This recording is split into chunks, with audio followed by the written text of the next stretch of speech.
Hey guys, tonight we step into a place where the world feels a little dimmer, a little quieter, and a lot more wooden.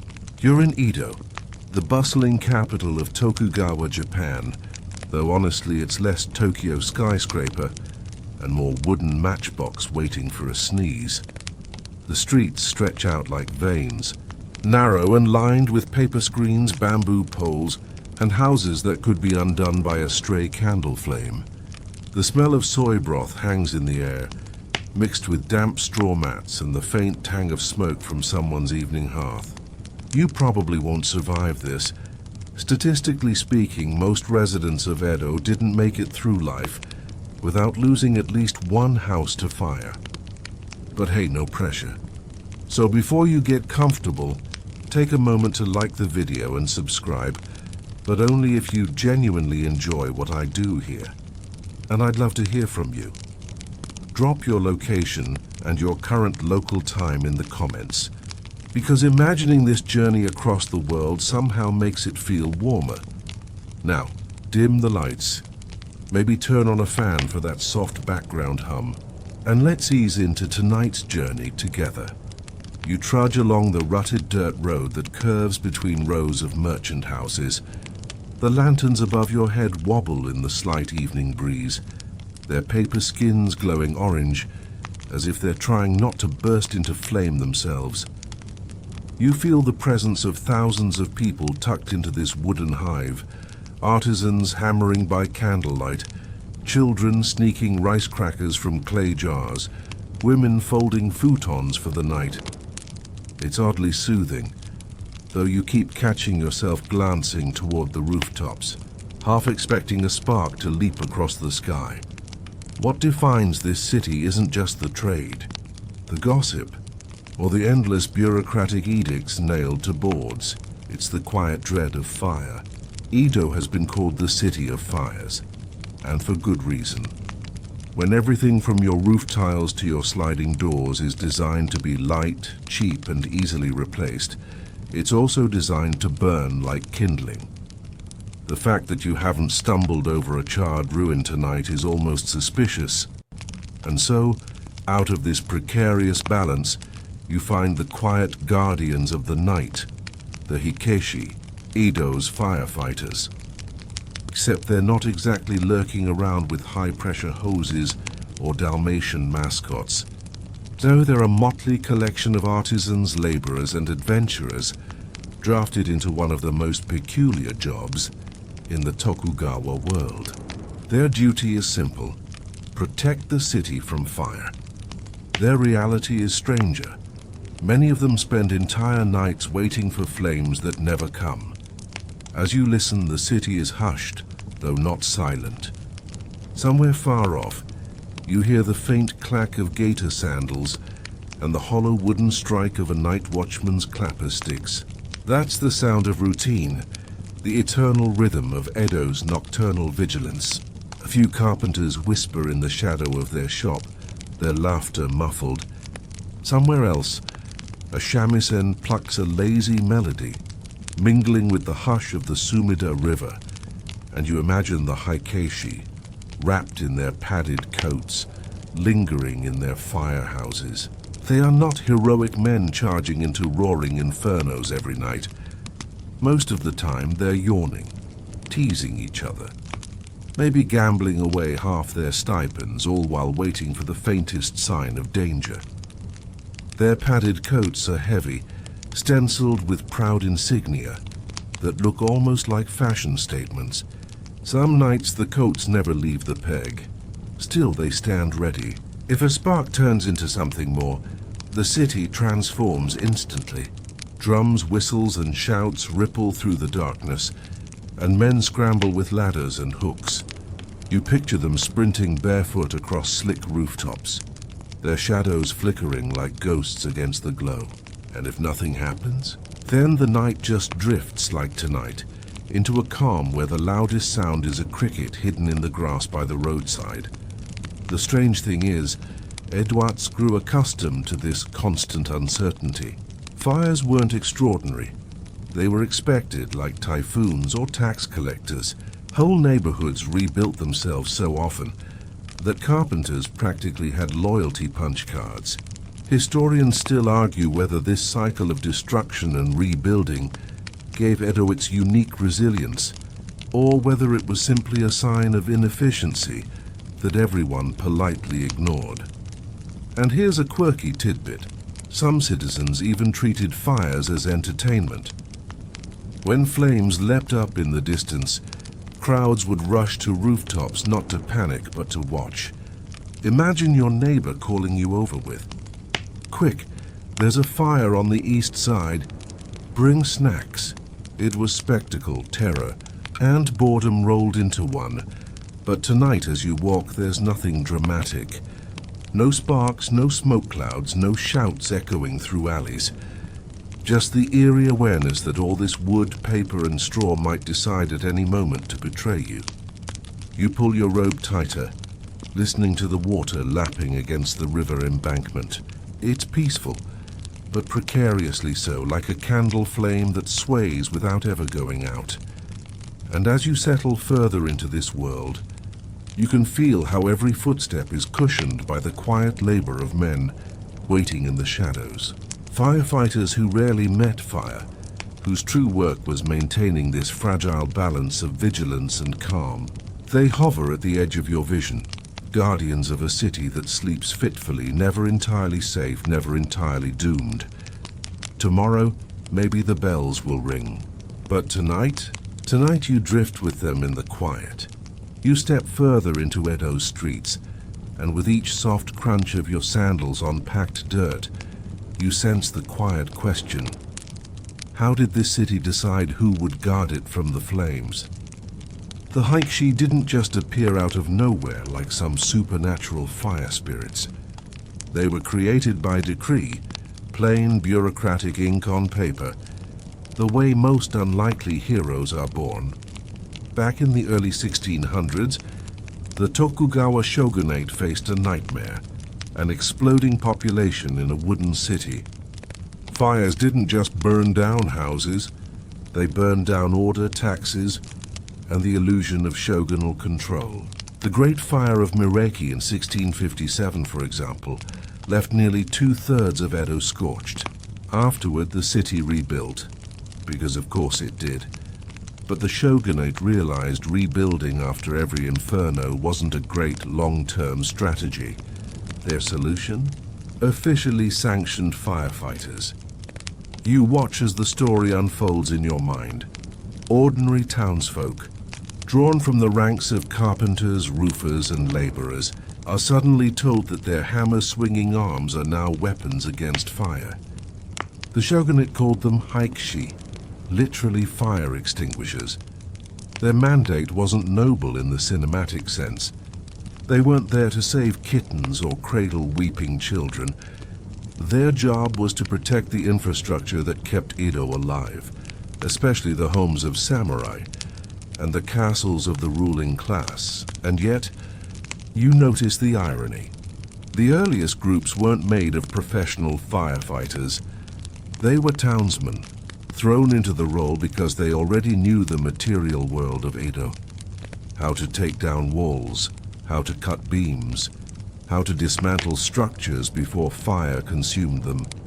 To fight a blaze, they didn't just pour water on it.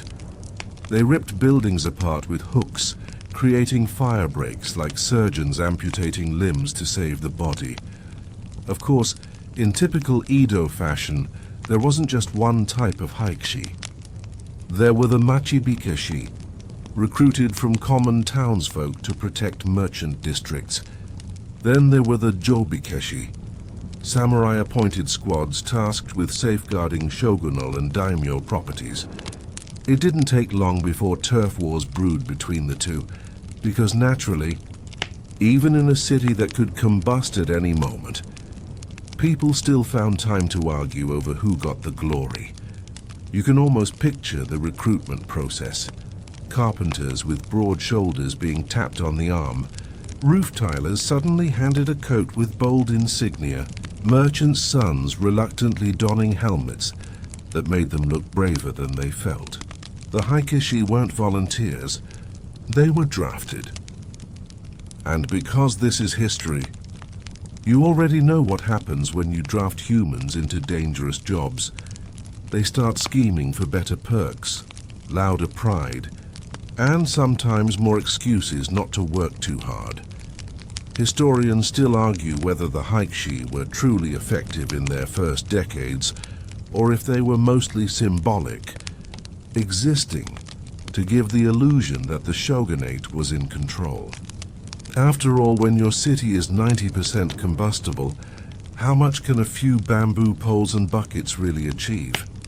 But symbols matter. To see men marching through lantern-lit alleys, padded coats swaying, was to feel a little safer, even if that safety was mostly smoke and mirrors. Here's a quirky tidbit. Some of the earliest hikeshi wore coats not only for protection, but also for intimidation. They'd be dyed with fierce patterns or stitched with giant characters that declared their team. Imagine going into a fight not against fire, but against another crew, flexing your coat like a modern sports jersey. It was less about flames and more about fame. And when no fires raged, the hikeshi carved out identities for themselves in other ways. They polished their image as rowdy, charismatic town heroes, loud in taverns, flashy in festivals, always available for a dramatic rooftop pose. Heavyweights loved them not only because they protected the city, but because they symbolized a kind of rough, populist pride. They weren't samurai with stiff codes or monks chanting prayers. They were your neighbor's cousin, suddenly strutting in a uniform that made him look larger than life. You keep walking, lantern glow washing across your shoulders, and you realize how strange this creation was. A city's survival strategy became a stage for performance. By ordering commoners into firefighting roles, the shogunate unwittingly created an urban subculture, a mix of protector, folk hero, and occasional street brawler, and on a quieter night, like tonight, when no sparks leap into the air, you can almost feel the weight of that contradiction. Firefighters born not out of passion, but out of policy. Men who rarely fought flames, but still carried themselves as if they held the city's heartbeat in their hands. They walk past you in your imagination, shoulders squared, coats embroidered, hooks glinting faintly in the lamplight. You wonder if they truly believed in their duty, or if they simply enjoyed the swagger. Probably both. After all, if your job is to wait endlessly for a disaster that might not come, you need something to make the nights pass. So as the moon tilts over Edo's rooftops, the hikeshi's story continues quietly. An odd brotherhood drafted by decree, created less to fight fire than to reassure a city forever poised on the edge of burning. You shuffle deeper into Edo's fabric, and it suddenly dawns on you. This city is basically one giant fire hazard disguised as a metropolis. The streets are narrow, the houses flimsy, and the architecture designed less for permanence than for speed and cost. You brush your hand along a wall and it isn't brick or stone or anything remotely comforting. It's paper stretched over wooden frames, thin enough that your breath might wiggle it. That's shoji for you. Lovely to look at, delightful for letting light seep in, and about as reliable in a fire as a tissue box in a bonfire. The houses around you are made almost entirely of cedar and pine, fragrant woods that smell like incense but burn like dry straw. Roofs, thatched, shingled, or covered in bark tiles. Each option another contestant in the "which burns fastest?" sweepstakes. Floors creak softly underfoot, made of untreated planks polished smooth by countless sandals. Even bridges and warehouses, the sturdier structures, rely heavily on lumber. You start realizing the city is less built than stacked, like an enormous Jenga tower just waiting for someone to sneeze while holding a candle. And then there's the density. Hundreds of thousands of people crammed into neighborhoods that are tightly packed, with winding alleys that act like chimneys when smoke starts billowing. Imagine fire spreading from one building to the next, like gossip across your group chat. Unstoppable, gleeful, and much faster than you'd like. Here's a mainstream fact to anchor you. Edo was the largest city in the world by the 18th century, housing over 1 million residents. That's 1 million lives stuffed inside tinderboxes, lighting oil lamps every evening as if daring fate. Fire wasn't a possibility, it was destiny. The quirky side of this reality, because people rebuilt so often, construction was practically a subscription service. Carpenters and roofers became Edo's rock stars in constant demand. Losing your home to fire was so normal that many residents kept emergency fire kits by the door. Valuables tied up in cloth bundles, ready to grab the second the bells rang. And yet, most people didn't panic. For them, fire was just another recurring part of life, like mosquitoes in summer or relatives overstaying their welcome. Historians still argue whether this fragility was intentional. Some suggest the shogunate encouraged cheap, disposable architecture, so people could rebuild quickly without demanding too many resources. Others insist it was simply practical. Edo grew so fast that no one had time to think about sturdier materials. Stone was expensive, heavy, and honestly, not very Japanese in style. Wood was abundant, easy to cut, and familiar. Why overcomplicate life when you could just build again after the next inferno? You pause outside a row of tea houses, their paper lanterns bobbing lazily. The glow makes everything look cozy, but your brain can't unsee the potential fuel stacked neatly in every direction. Those decorative scrolls? Gone in seconds. The futons airing out on balconies? They're basically kindling. Even the lacquered wood buckets by the well, designed to hold water, wouldn't last 5 minutes if the fire leapt this way. And then there's the smell. Wood smoke is already in the air, faint and ordinary. Someone is boiling soy sauce in a brewery, and the fragrance is sharp, almost burnt. Every corner of Edo has this undercurrent, the sense that at any moment, a normal evening could tip into chaos. The air hums with both tranquility and risk, as if the entire city is one long-held breath. The hikeshi knew this reality intimately. Their existence was a response to it, but you start to see how impossible their task really was. They weren't battling just fire. They were battling architecture itself, a city built like a campfire waiting for a match.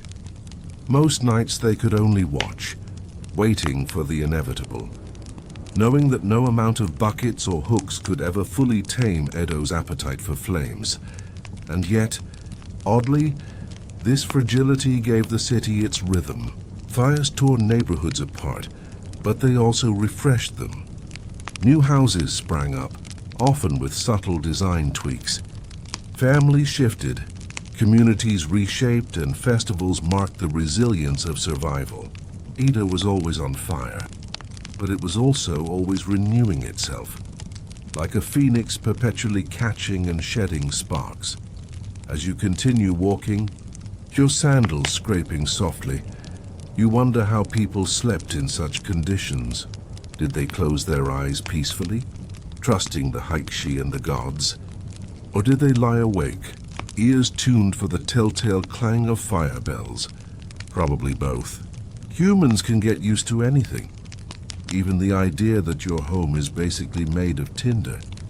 The moon slips behind a cloud, dimming the lantern's glow. For a moment, you feel as if you're inside a paper lantern yourself, fragile and glowing, aware that a single spark could undo you.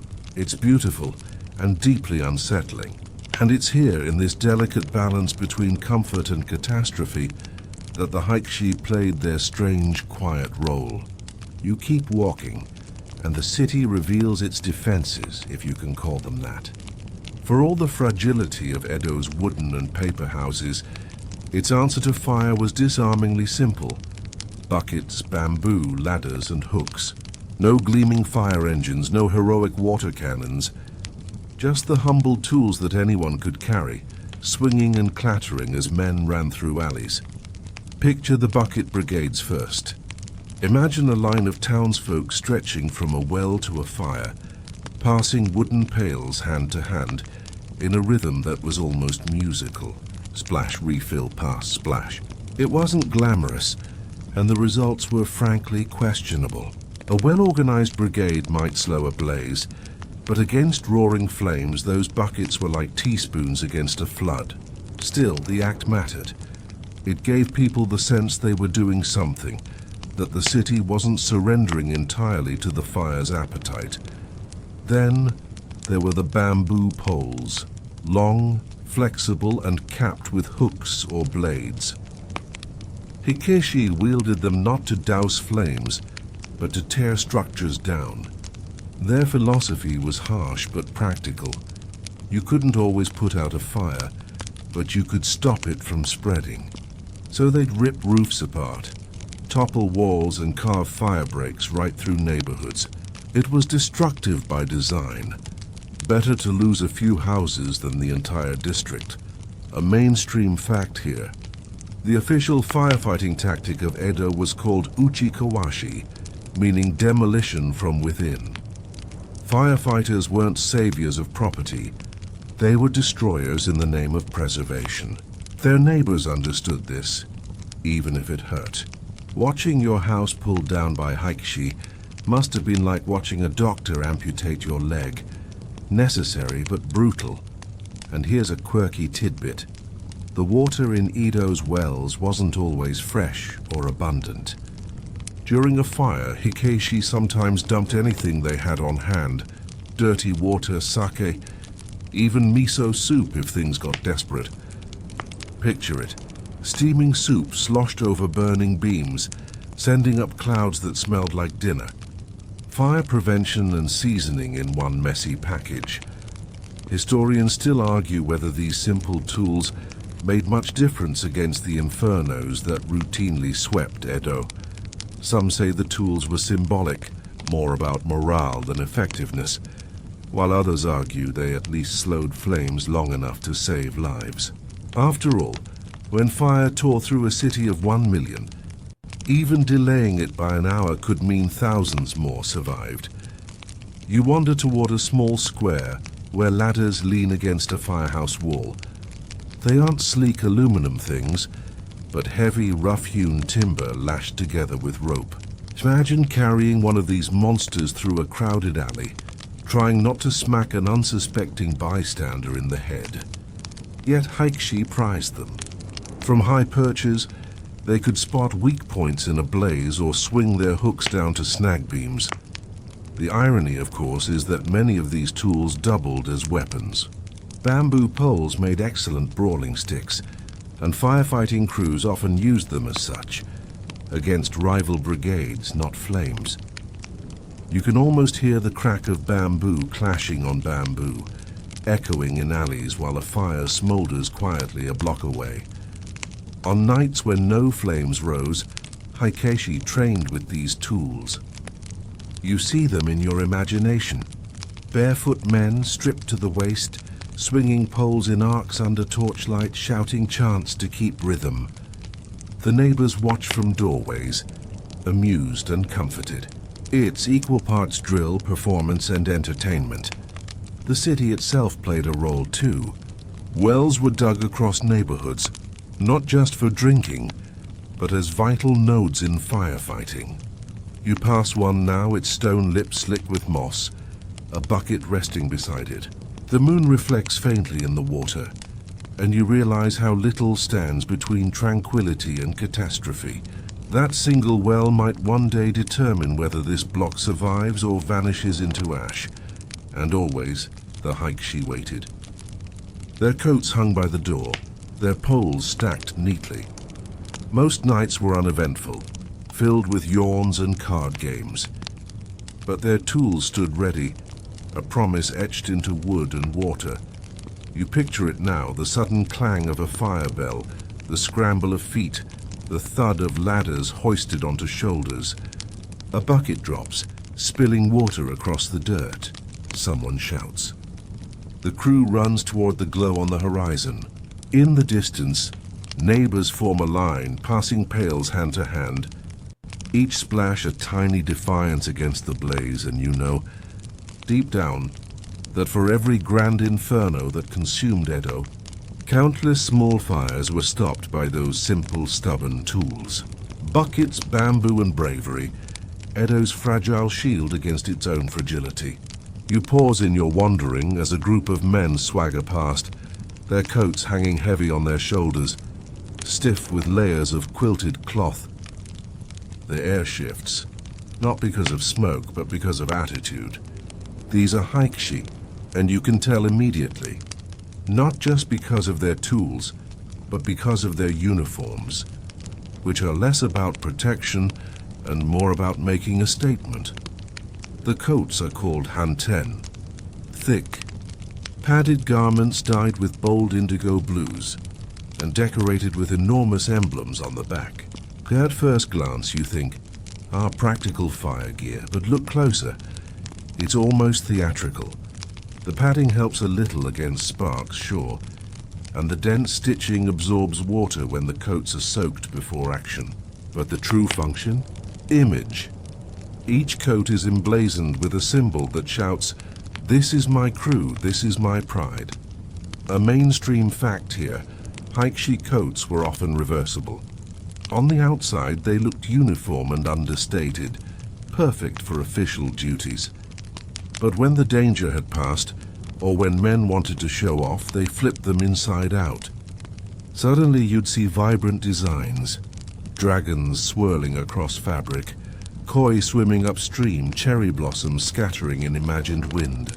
It was like opening a hidden gallery of Edo's folk art, painted not on scrolls but on the very uniforms of its guardians. Here's the quirky tidbit. These coats became so treasured that many hikeshi never actually wore the painted side in battle. Why risk ruining a work of art by exposing it to flame and ash?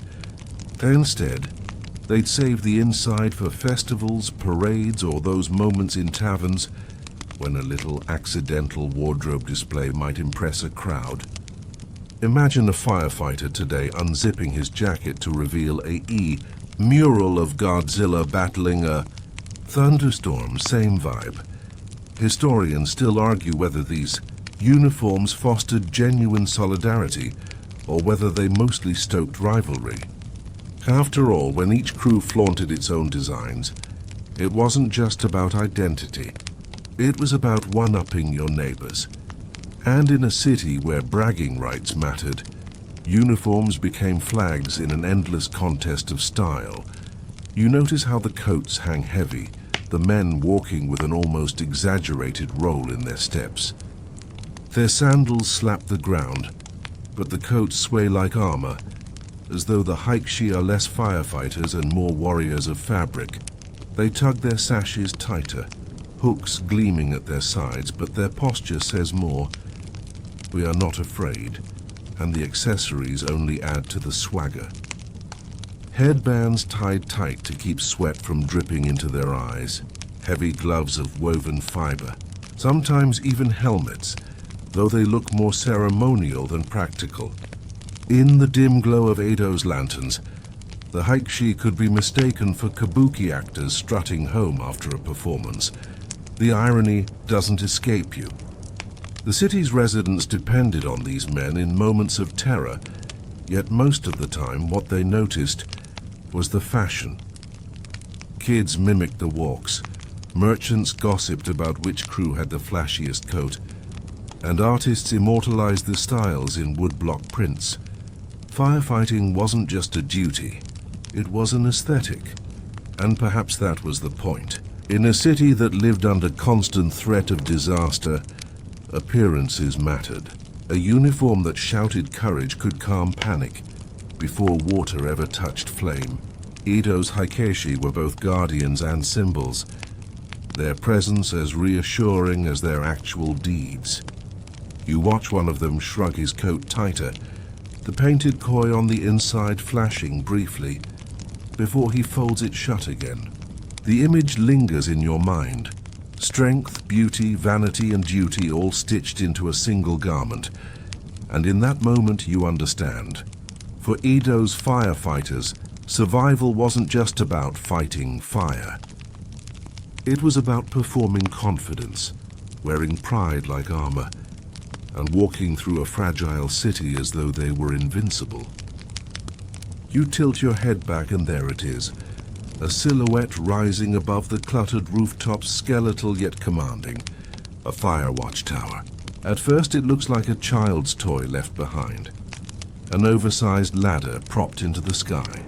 But the longer you stare, the more you realize it's one of Edo's most crucial structures. Wooden spines poking up above the paper and plank sprawl, meant to see disaster before it could swallow the city.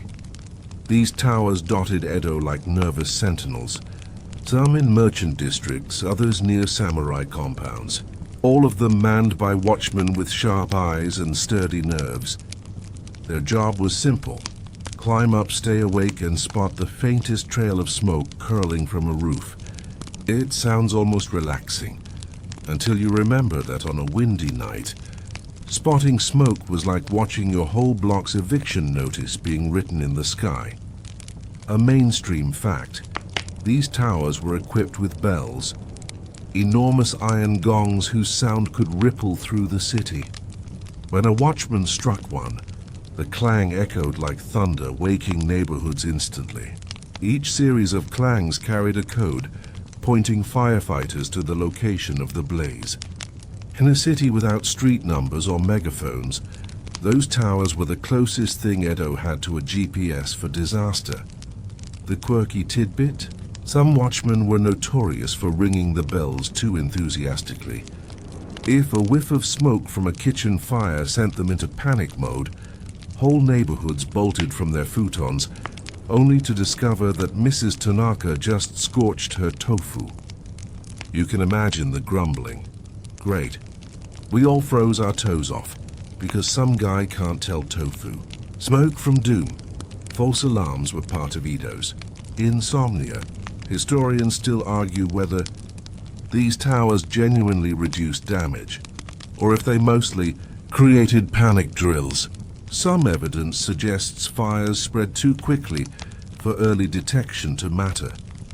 By the time the bell rang, flames were already dancing across rooftops. Yet others insist that without the towers, Edo would have been unlivable, a city that burned itself to ash more often than it stood. You step closer to the base of one tower. Its beams are thick, lashed together with iron bands, but you can see how it sways slightly with the wind. A ladder climbs dizzyingly high, and you imagine the lonely figure perched at the top, peering into the blackness, fighting off sleep. No coffee, no radio chatter, no phone scrolling, just eyes, ears, and the occasional creak of the wood beneath him. Down below, the tower is a hub. Firefighting crews linger nearby, sharpening hooks, leaning against their padded coats, playing dice while one of their number shuffles a deck of worn cards. They wait for the clang above, a single sound that can turn their night from boredom into chaos. You think about how these towers changed the city's rhythm. In a sense, Edweets lived to the soundtrack of bells. Temple bells marking the hours and fire bells threatening to break them. Children grew up recognizing the difference between a priest's low, meditative gong and the urgent hammering of a hikeshi alarm. One called for prayer, the other for buckets, and the towers weren't purely functional. They also loomed as psychological symbols. Even when no fires burned, their presence reminded everyone of fragility. You might look at one during a peaceful stroll and think, well, at least someone is watching. Or you might shiver, realizing that if it's there, it's because disaster is never far away. Tonight, you lean against the base of the tower and listen. The wind whistles faintly through the beams, a hollow flute-like sound. Somewhere above, a watchman coughs, clears his throat, shifts his weight. For now, no bell tolls. The city slumbers, Lanterns flickering, futons rustling as bodies turn over. And you feel almost eerily that Edo's safety at this moment rests on the eyes of one man swaying in the night sky. A fragile city, guarded by fragile humans all balanced on wooden stilts against the darkness. You leave the shadow of the watchtower and drift toward the hum of voices. It doesn't sound like alarm. It's rowdier, filled with laughter that's a little too sharp, boots scraping the dirt in a rhythm that hints at tension.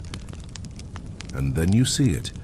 Two groups of hikeshi standing off in the lantern glow, coats gleaming, bamboo poles slung across shoulders. There's no fire tonight. Instead, there's rivalry. Edo's firefighters weren't just protectors, they were factions, with boundaries drawn across neighborhoods like invisible fault lines. Each crew claimed a patch of the city, their pride stitched into the symbols on their padded coats. And when those territories overlapped or blurred, egos ignited faster than dry cedar. The mainstream fact is this: firefighting crews in Edo were famous for brawling with each other, sometimes more often than they fought actual flames. Turf wars broke out in alleys, often over who had the right to claim credit for dousing a blaze. If one crew arrived first and another came charging in, the argument wasn't about extinguishing fire. It was about honor, reputation, and the bragging rights of being the city's savior. Here's the quirky tidbit. These fights sometimes escalated into full-on street battles, with hikeshi swinging their fire hooks like weapons, bamboo poles clattering against skulls. Imagine modern firefighters turning a hydrant dispute into a WWE SmackDown. Citizens would gather to watch, cheering like it was a festival performance. And when it was all over, someone's house might still be burning quietly in the background. Historians still argue whether these rivalries strengthened or weakened the hikeshi system.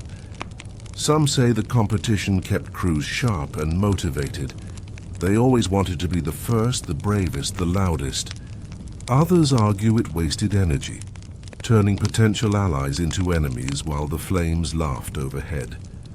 The truth is probably somewhere in the smoky middle. You stand at the edge of the scene now, watching one crew shove forward, their coats swinging open just enough to reveal painted koi and dragons, symbols of toughness. The opposing crew tightens their sashes, shouting insults that rhyme just enough to sting. It's theater as much as it is threat. Nobody wants to be the first to swing, but everyone's itching for it. Then someone laughs too loud, and that's all it takes. A pole whirls through the air, smacking against another with a crack that echoes down the street. Suddenly it's chaos. Men grappling, coats flapping, boots scraping dust into the lantern light. Hooks clash, not against beams of burning wood, but against each other's pride and the spectators. They love it. Townsfolk lean out from doorways. Kids climb onto barrels. Merchants shout encouragement like gamblers at a cockfight. For them, it's entertainment. For the hikeshi, it's identity. This is how they prove themselves, not in the rare infernos that devastate the city, but in nightly scuffles that let them flex their bravery without waiting for disaster. As the fight winds down, bruised men laugh, spit into the dirt, and sling arms over shoulders. Rivalries, after all, are a performance too. Tonight's enemies are tomorrow's drinking companions, slamming cups of sake together in the same tavern they fought outside. Pride gets battered, but camaraderie somehow survives. And you realize for Edo's firefighters, honor was as combustible as cedar, igniting at the slightest spark. Fires may have been their official enemy, but boredom and bravado often lit more nights than flames ever did. You drift onward through the alleyways, ears still ringing faintly from the clash of bamboo poles, when you notice something peculiar. Silence. Not just ordinary quiet, but a deeper hush, as if the whole city has remembered to hold its breath. You expect to hear bells or shouts, the rush of sandals pounding toward flames, but none come. Instead, the hikeshi lounge on the eaves of their firehouses, yawning and stretching, their hooks propped like forgotten spears. Tonight there are no fires, and that's the secret of Edo's firefighters. Most nights they rarely met flames at all. The city's reputation as the city of fires is absolutely deserved, but those infernos weren't nightly occurrences. They came like storms, terrifying, unforgettable, but intermittent. Days and weeks could pass without even a spark worth running for. So while the streets lived in fear of catastrophe, the hikeshi themselves often found their most pressing battle was with boredom. A mainstream fact to anchor you. Records show that between the 17th and 19th centuries, Edo suffered dozens of major conflagrations, but the space between them was filled with false alarms, small kitchen mishaps, or smoke that fizzled out before it spread. The firefighters' readiness was constant, but their actual need to leap into flames was sporadic. And here's the quirky tidbit. Because of this lull, the hikeshi developed reputations less as tireless heroes and more as professional loungers. They'd hang around their firehouses telling stories, showing off their flashy coats and sometimes just napping on the job. Citizens joked that the hikeshi were guardians of the tatami rather than guardians of the city. It wasn't entirely unfair. Many spent more time reclining than running. Historians still argue whether this idleness weakened the institution or paradoxically made it stronger. Was it a waste of manpower to keep so many men waiting around, fighting boredom instead of blazes? Or was it precisely this ever-ready state that allowed them to act decisively when the rare inferno struck? The debates smolder like embers in scholarly circles, unresolved even centuries later. You picture a firehouse tonight, the smell of sake faint in the air, dice clattering on the floorboards, laughter spilling into the street. A few men lean against the walls, their padded coats folded neatly beside them, while another absent-mindedly strums a shamisen. Outside, a stray dog noses at a bucket, tail wagging lazily. The whole scene is ordinary, not heroic, and that's what makes it quietly fascinating. The absence of flames shaped their identity just as much as the presence of fire. Without regular infernos to define them, hikeshi became performers of readiness. They drilled, they showed off their uniforms, they picked fights with rivals, all to remind the city and themselves that they mattered.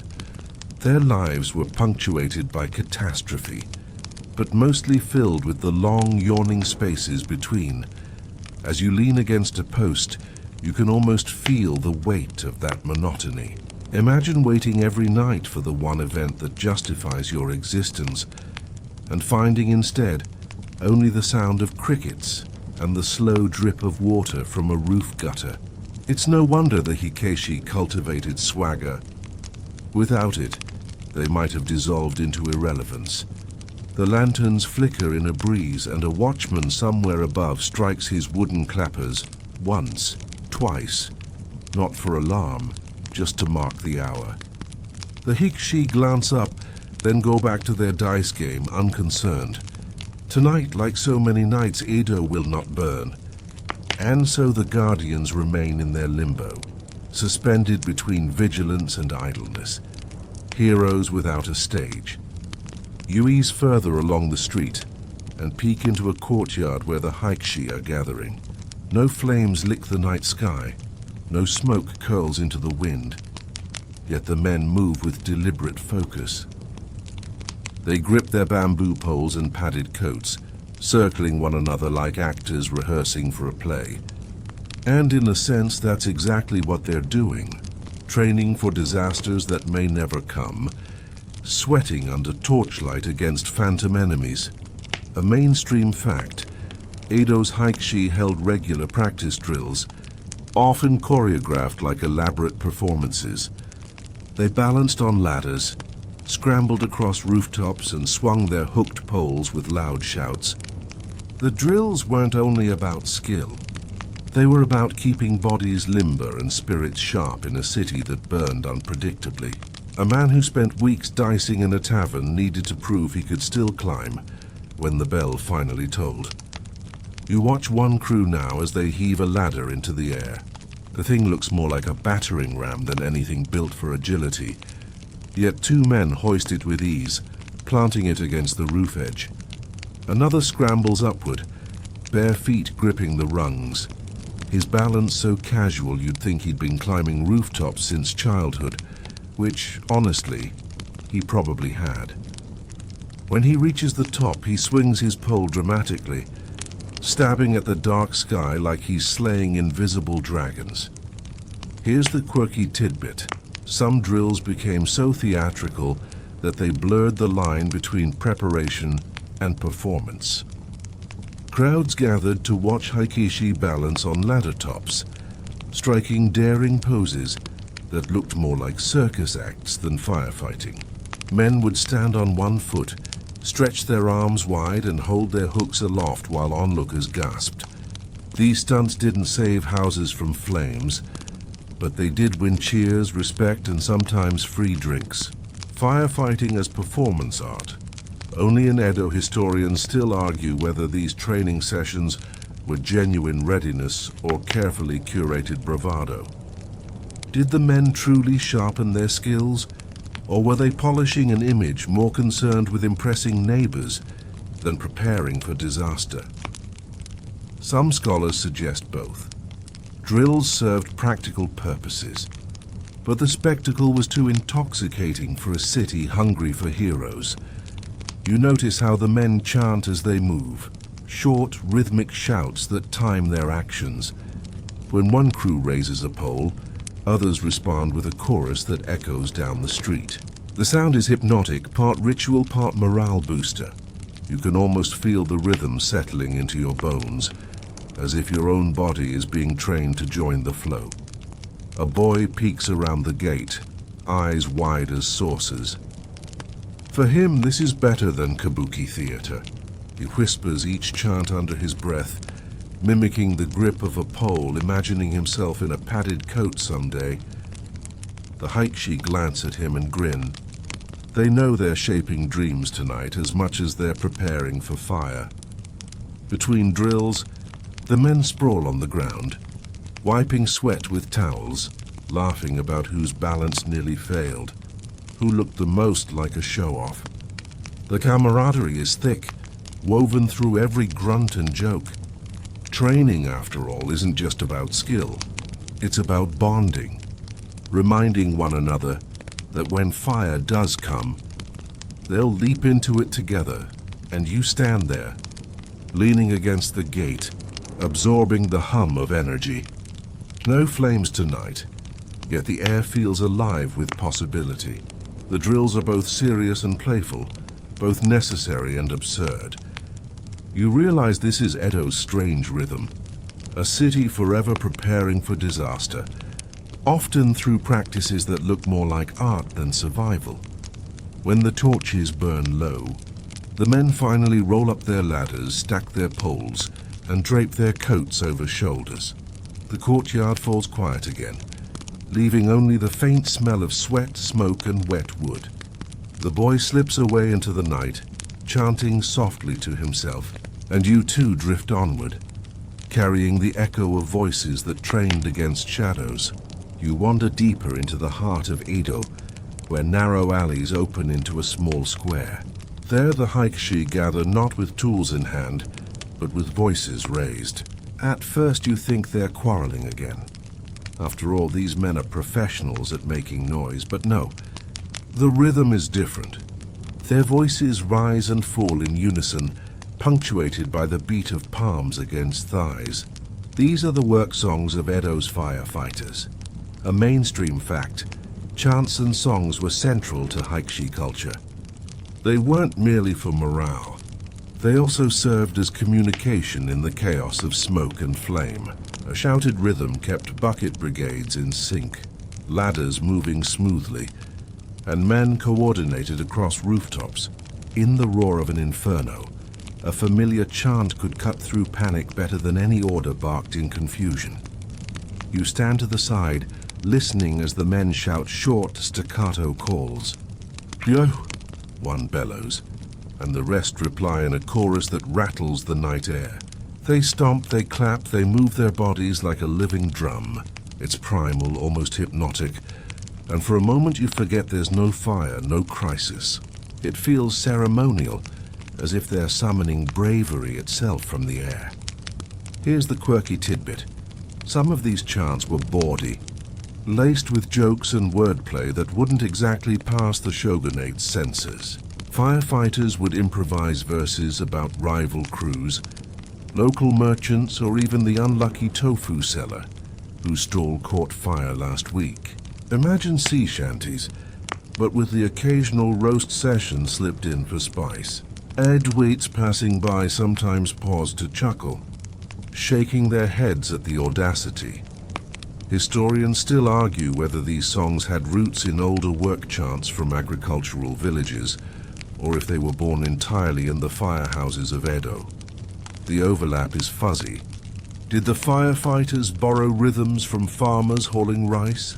Or did they invent something new to suit their noisy urban identity?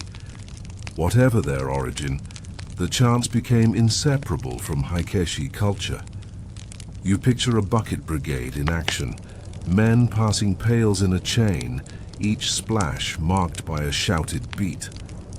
The rhythm keeps them from tiring too quickly, their minds entrained to the sound rather than the monotony. Even in training, the chants transform repetition into ritual. Without the music, it would just be endless bucket passing. With it, it becomes performance. Tonight, though, there's no emergency, only practice. The men raise their voices, and the sound bounces off paper walls and wooden beams, ricocheting like waves. Children peek from doorways, clapping along before their mothers yank them back inside. A dog howls in rhythm, tail wagging furiously. Even the crickets seem to pause, listening to this strange chorus that mixes laughter with grit.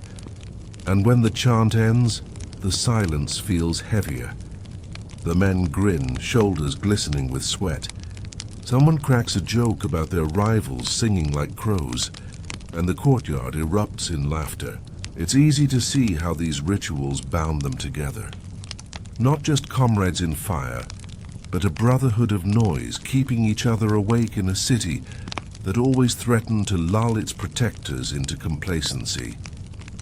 As you leave the square, the echoes linger in your ears. The chants feel like the heartbeat of Edo itself, steady, defiant, and just a little ridiculous. And you realize, in a city where fire was inevitable but unpredictable, sometimes the most important tool wasn't water or bamboo. It was rhythm, carried in voices that refused to stay quiet.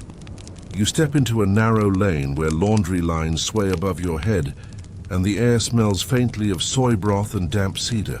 On one side, a group of hikeshi sit cross-legged, their padded coats folded neatly beside them.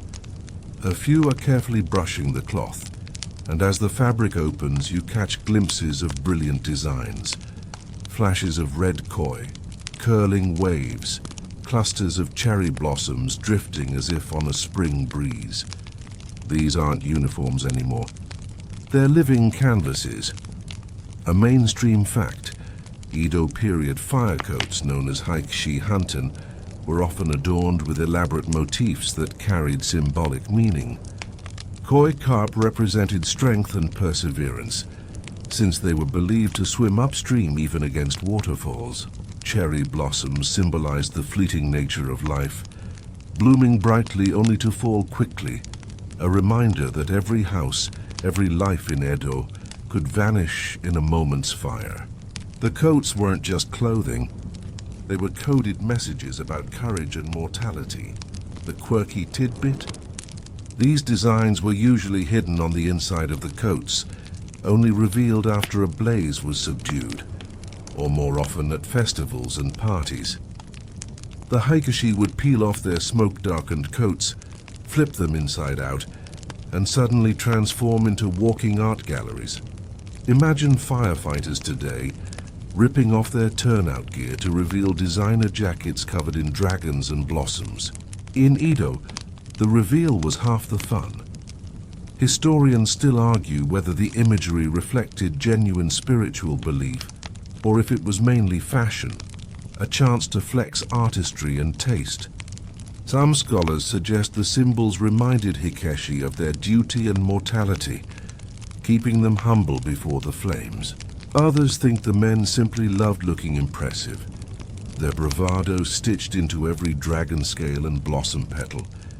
Either way, the coats became a trademark of hikeshi culture, blending utility with artistry. You watch one man unfurl his coat and stretch it out for a boy who stares wide-eyed at the painted carp leaping across blue waves. The boy gasps as though he's seen a god, and the firefighter chuckles, ruffling his hair. The image will stick with that child, just as it has with you. These coats weren't just for fighting fire. They carried stories, legends, and pride from one generation to the next. The designs also made the hikeshi recognizable. A crew marching down the street in their coats was like a parade of banners. Each symbol declared their district, their unity, and their reputation. Rivalries, as you recall from the brawls, weren't just about who could throw water fastest. They were about whose koi swam the fiercest, whose blossoms bloomed brightest. Sometimes the coats even told personal stories. A man might request a specific design to honor his family's trade or to boast of his own toughness. Imagine a firefighter insisting on a tiger roaring across his back because he once wrestled a drunk merchant out of a burning stall. Whether true or not, the story lived forever in stitches and dye. Tonight, the lantern light flickers across the painted blossoms as if they're swaying in a phantom breeze. The koi shimmer like they're wriggling upstream toward some unseen destiny. You can almost hear the river in the patterns, the crackle of flames in the blossoms' fall. And as the hikeshi laugh, drink and polish their coats, you realize that their art is inseparable from their identity. They were never just men with buckets. They were performers, symbols, even walking metaphors for the fragile beauty of Edo. In their coats, they carried the whole city, its strength, its vanity, and its constant dance with impermanence. You turn a corner and find yourself near a firehouse that looks more like a rowdy inn than a station of vigilance. Inside, hikeshi sprawl across tatami mats, dice rattling in wooden cups, laughter booming so loudly it competes with the crickets outside. It takes only a moment to realize these men are not simply guardians of the city. They're hustlers of survival, juggling stipends, perks, and the occasional side gig to keep rice in their bowls. A mainstream fact. Hikeshi received official stipends from the shogunate or their local wards, but the pay was modest. Enough to scrape by, not enough to retire on. They weren't pampered samurai drawing salaries from rice taxes. They were commoners drafted into a dangerous, erratic duty. Their income waxed and waned depending on their crew's reputation, their patrons, and sometimes their audacity to demand more. The quirky tidbit? Many firefighters moonlighted as carpenters or laborers, especially since tearing down and rebuilding houses was basically Edo's full-time hobby. Some became so skilled at demolishing homes to stop fire that neighbors would hire them privately to dismantle or renovate buildings. It was the ultimate side hustle. Your day job destroys, your night job repairs. A few hikeshi even took bribes to prioritize certain properties during fires. A tease of a questionable but unsurprising perk in a city where who you knew often mattered more than what you did. Historians still argue whether the hikeshi were genuinely underpaid civil servants, or whether their side hustles gave them enough clout and cash to live comfortably. Some argue they enjoyed a folk hero status that translated into hidden wealth. Free drinks, discounted meals, the occasional thank you envelope slipped into a sleeve. Others insist they were little better off than laborers, glorified only in image but scraping in reality. You picture the firehouse as a strange mix of workplace and clubhouse. One man counts coins from a carpenter job. Another sharpens his tools not for fire, but for tomorrow's private demolition contract. Someone boasts about the innkeeper, who promised him free sake for a month after saving her kitchen. A third quietly pockets dice winnings, his stipend already spent on rice and rent. And then there's the swagger, the perks that money can't measure. Firefighters walked the city with an aura of untouchability. Tavern owners were glad to serve them, tailors eager to outfit them, women intrigued by their dangerous, restless lives. The hikeshi knew this and leaned into it. If their pay didn't stretch far, their reputation filled in the gaps. You overhear one man joke about how his stipend barely buys him sandals, but his charm buys him everything else. The others roar with laughter, clapping him on the back, cups sloshing sake onto the tatami. They might grumble about pay, but they wear their poverty like another badge of honor, a shared struggle that binds them. The firehouse smells of smoke, alcohol, and damp coats. Coins clink, dice rattle, voices rise and fall in waves of pride and self-deprecation. The hikeshi are both broke and rich, both exploited and adored. And as you watch them gamble away half their stipends while planning tomorrow's carpentry jobs, you realize their lives are a constant balancing act between duty and hustle, honor and hunger, image and reality. Outside, the night deepens. Lanterns sway in the breeze, shadows stretch across the street, and somewhere far off a bell tolls, not for fire, just to mark another hour. The hikeshi don't stir. For now they're busy counting coins, telling stories, and laughing at the absurdity of being guardians of a city that rarely burns but always demands their presence. You follow the faint clamor of voices and find yourself at the sliding doors of a tavern. The paper screens glow warm with lamplight, and inside you catch the rise and fall of laughter, the thump of cups on wood, and the slosh of sake being poured too generously. If the firehouse was their workplace, the tavern is their cathedral. Here the hikeshi worship at the altar of camaraderie, with rice wine as communion. A mainstream fact, Edo Firefighters were notorious drinkers, and taverns became extensions of their firehouses. These establishments weren't just for relaxation, they were where crews solidified bonds, settled grudges, and recruited allies. Sake was the glue of hikeshi culture, binding men who spent their days waiting for disasters that might never come. You slide inside, and the air is thick with the smell of grilled fish, soy sauce and smoke curling from oil lamps. Firefighters sprawl across low tables, cheeks flushed, voices overlapping in a chorus of boast and banter. One man slaps his coat down like a trophy, the painted koi on its inner lining flashing under lamplight. Another pounds the table as he retells the same fire story for the 5th time, the details more exaggerated with each cup. The quirky tidbit?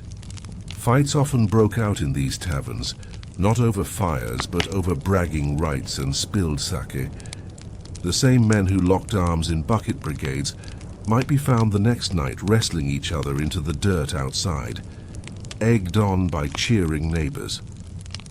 And yet bruises faded quickly when the cups flowed again. For hikeshi, brawling and bonding were two sides of the same sake cup. Historians still argue whether this tavern culture undermined their discipline or actually reinforced it. Was the drinking a waste of stipends, making them unreliable guardians? Or did it foster loyalty and trust, turning rough commoners into brothers in arms? One account suggests both. A drunken hikeshi was useless in a fire, but a crew bound by drunken loyalty was unbeatable when sober. You sit against the wall, watching the scene unfold. A younger firefighter gulps his sake too quickly, coughing as older men laugh and clap him on the back. Another crew bursts in from the street, shouting a bawdy chant, immediately welcomed with cheers. Cups multiply. Dishes of pickled vegetables and grilled eel vanish within minutes. It feels less like a night of drinking and more like a festival compressed into four walls. Then comes the singing. One man thumps the table in rhythm, while others belt out chants, their voices cracking but enthusiastic. The verses wobble between work songs and jokes, some praising bravery, others roasting rivals. Laughter erupts when someone improvises a line about a rival crew's clumsy ladder drop. The tavern becomes a firehouse without tools, all rhythm and bravado. You notice too the glances exchanged, trust sealed with a raised cup, grudges dissolved with a refill. In a city where survival often depended on how tightly your crew stuck together, sake wasn't just indulgence. It was insurance. Tomorrow, when smoke curled above the rooftops, the man who poured your drink tonight would be the one at your side, hauling a ladder into the wind. Outside, the night air cools the sweat on your skin as you step back into the street. The tavern still hums behind you, voices carrying into the quiet alleys like the distant roar of waves. And you realize in Edo, fire may have been the great destroyer, but sake was the quiet builder, cementing bonds that held crews and perhaps the whole city together. You wander from the lively tavern back into the night, and the air feels cooler, sharper, as though it carries more than just the smell of smoke and cedar. It carries politics, the invisible threads that wove the hikeshi into the shogunate's great machine. For all their swagger and noise, these men weren't just loose cannons stomping through Edo. They were also instruments of control, placed carefully within the city's structure, to keep the peace as much as to fight flames. A mainstream fact, the Tokugawa shogunate organized the firefighting system into official hierarchies. There were three main categories: jobikeshi, the elite samurai-appointed firefighters tasked with protecting shogunal properties; daimyo hikeshi, crews serving feudal lords' estates; and machibaikeshi, townsmen firefighters guarding common districts. This division wasn't accidental. It reflected the layers of Edo society: samurai, daimyo, and commoners, each with their own firefighters to watch over them. The quirky tidbit: some crews used their political ties as shields. A firefighter with strong backing from a daimyo could swagger into another district, pick a fight, or even shirk his duties, knowing punishment was unlikely. Imagine a firefighter today skipping work, but flashing a VIP pass from the mayor. In Edo, politics was as much a tool as any bamboo hook. Historians still argue whether the shogunate system genuinely improved fire safety, or if it mainly created another way to reinforce social order. Was the division of crews about efficiency, each group protecting its own? Or was it about reminding everyone where they stood in Edo's rigid hierarchy?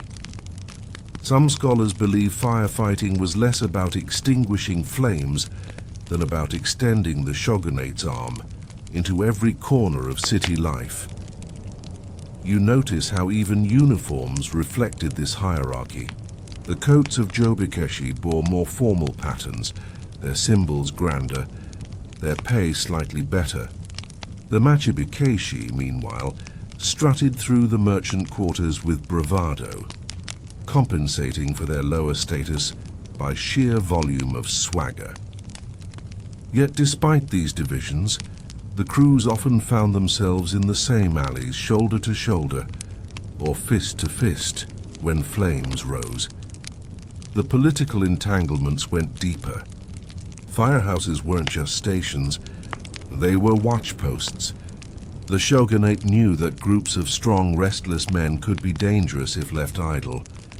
By turning them into hikeshi, the government gave them purpose while also keeping them under surveillance.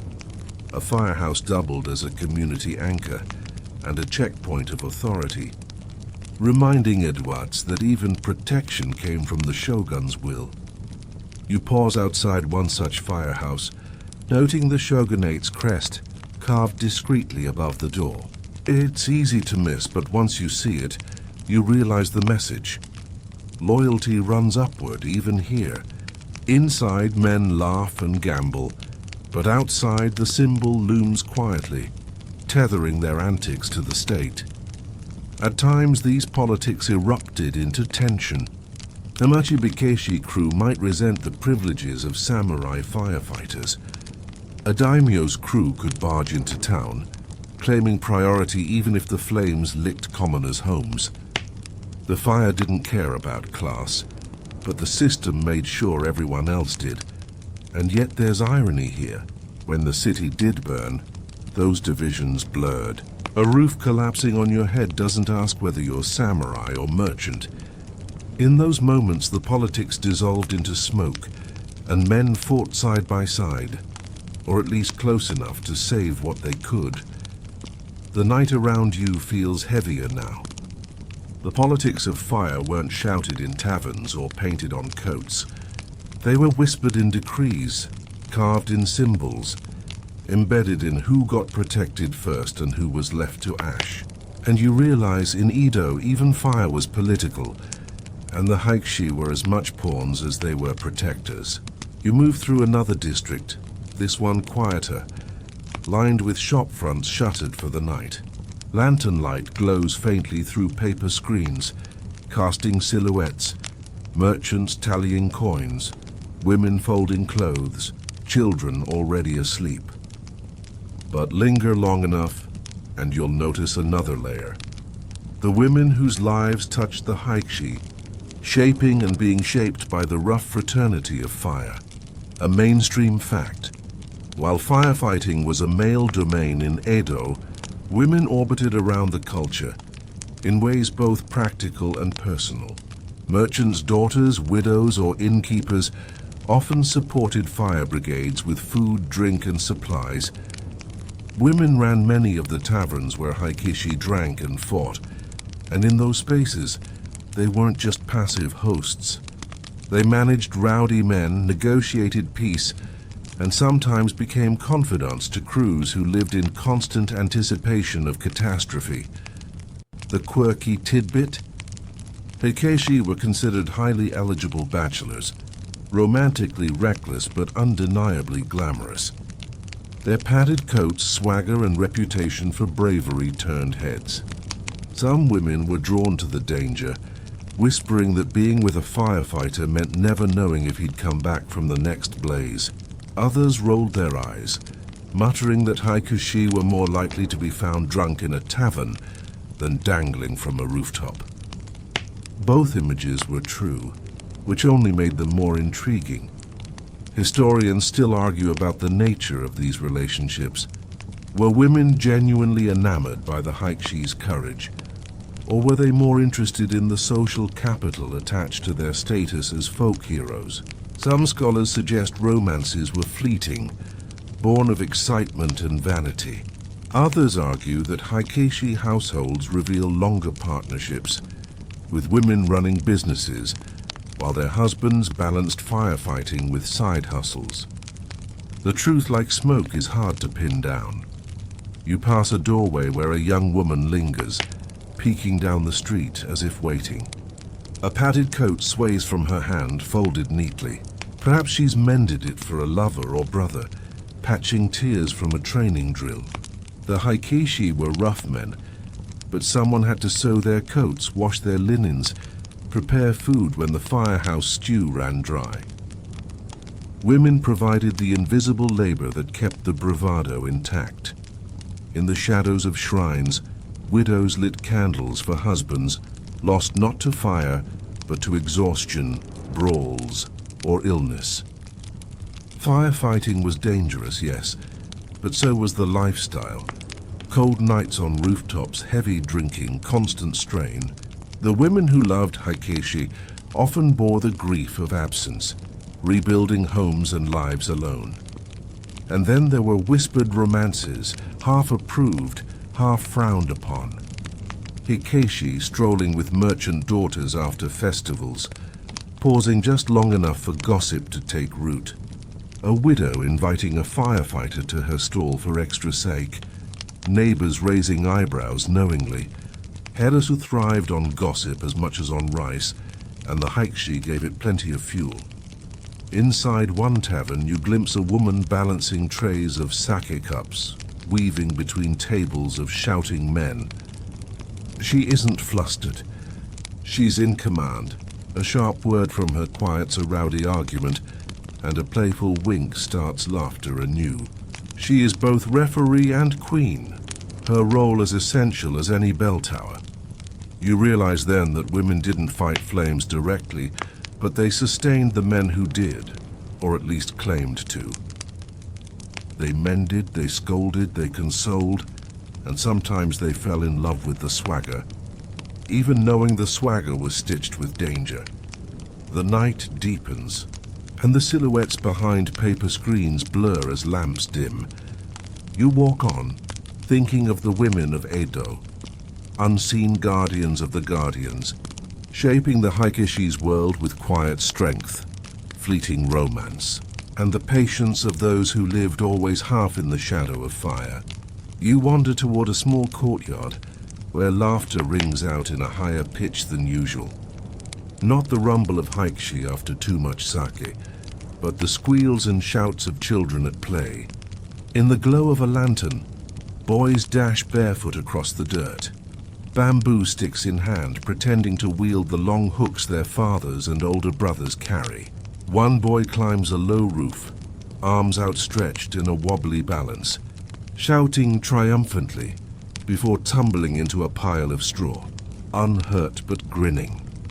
A mainstream fact, the children of Edo were deeply aware of fire and firefighting. Growing up in a city where blazes were as inevitable as summer rain, boys often idolized the hikeshi. They'd copy the chants, mimic the drills, and dream of one day donning the padded coats that hung like talismans in their homes.